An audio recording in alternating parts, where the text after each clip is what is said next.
Jedi Survivor feels like a natural progression of what Fallen Order was trying to do.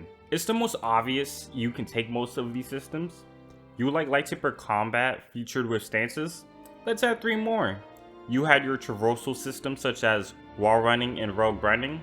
Let's give you extra tools and entire platforming sections. You like Fallen Order's isolated experience? Hell yeah, more of that.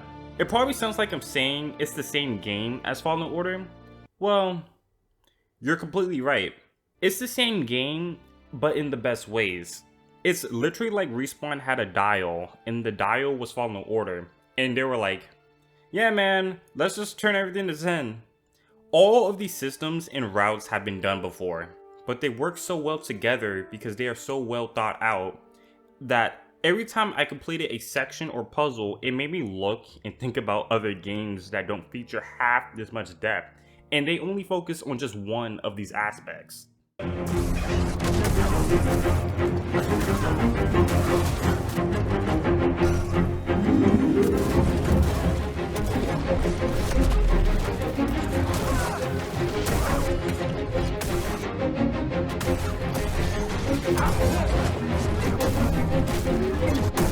I want to talk about the combat first, because this is where Jedi Survivor expands the most from the first game. So you start the game with 3 stances: single lightsaber, double bladed, and dual wield, but you also get access to 2 more stances, being your crossguard and blaster stance.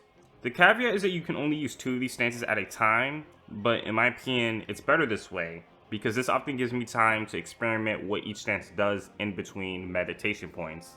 Each of these stances have their uses and are better for certain scenarios than others, like how the double-bladed stance is better for groups of enemies, or the crossguard stance is a good choice for one-on-one encounters and more tankier enemies, because how much damage it does. The blaster stance, I honestly don't know what this one is for.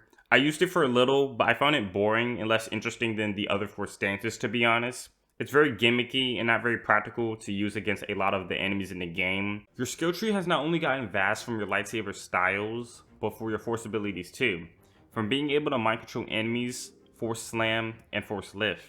I found myself using a lot of these new skills and abilities, which honestly I can't say about a lot of other games with giant skill trees. You can get very creative how you can use these abilities with enemies, and the more you are, the more satisfying and fun encounters will be. Like for example, pinning down a group of enemies with force slam to focus on another group, or mind controlling the strongest mob in the field to have full on kaiju showdowns. Freaking brawler match, dude. Ow.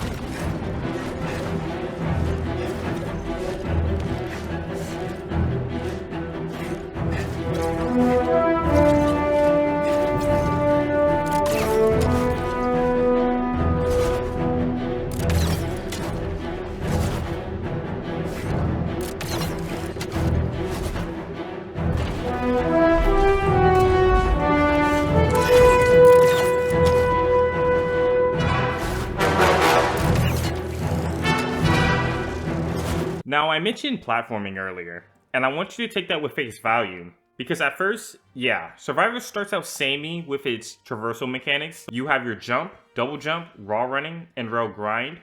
But then I got the grapple hook, and I was like, yeah, that's neat, I guess. It was pretty standard grapple hook mechanic, but then sometime in the game, you get a air dash, and you get a charm coupled with that. When you pass through these green walls, it keeps you afloat and resets your jump. I asked myself, why do we have so many traversal tools?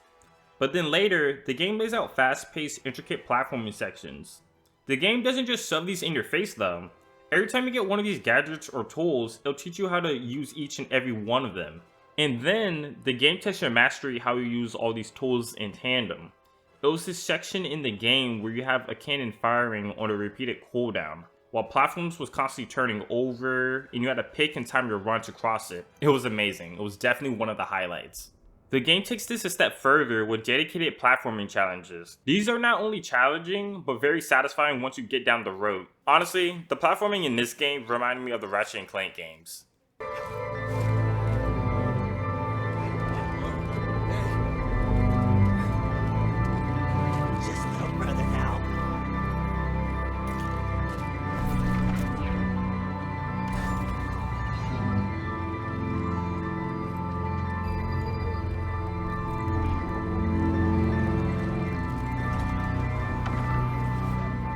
I'm going to gloss over the environments because Jedi Survivor looks amazing. It's really not really much to say.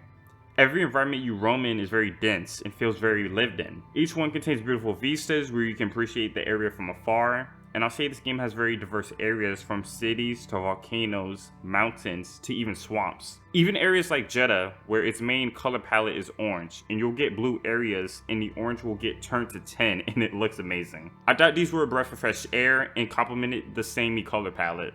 Now as for exploration and side activities, there's a lot to do. You have dedicated temples just for puzzles, and these were very fun to figure out and complete. Most of the temples has very well thought out solutions. You also have bouncy pucks where you can hunt down hunters tracking you down, and you have special activities that are also just around in the world that you can just go and seek out.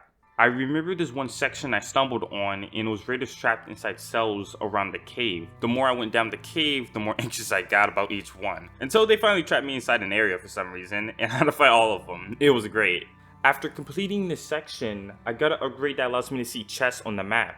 This is what I love, rewarding you for going out of your way to do other activities. Other upgrades you can get will be a BD1 upgrade, a new perk slot, cosmetic item, health, or force bar increase. And that's not even the main reason I do them. I was genuinely having fun doing these other activities because they all felt very well put together, and each one I overcame, whether it was a puzzle, challenge, or rumor, it felt very satisfying to me. Now, about bugs.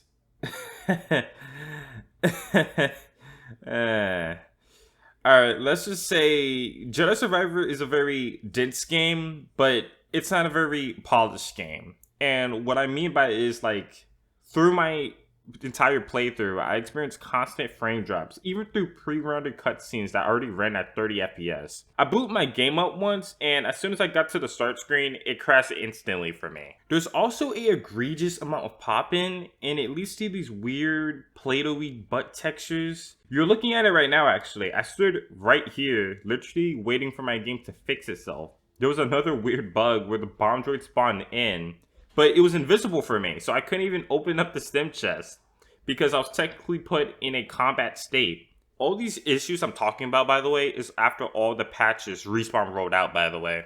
Listen, I know game development is hard, blah blah blah, but this game could have benefited staying in the oven for a bit longer, because this is insane. It would have been different if these were very far in between, but these were very constant issues I was experiencing in every other area. So yeah, that's a very good way to get me to bitch about something.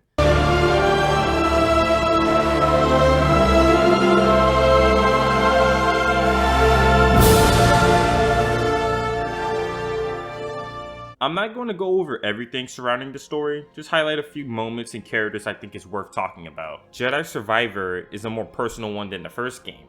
We find out Cal has been fighting the Empire for a couple of years, but he's also split from his old crew. Cal finds himself reuniting with the Mantis crew, then we find out why they split in the first place. The crew wanting to go their separate paths, and Cal pushing the crew to fighting the Empire. This leads to Grease having his arm being replaced after an incident. We don't know exactly how Grease damaged his arm, but it's better that way.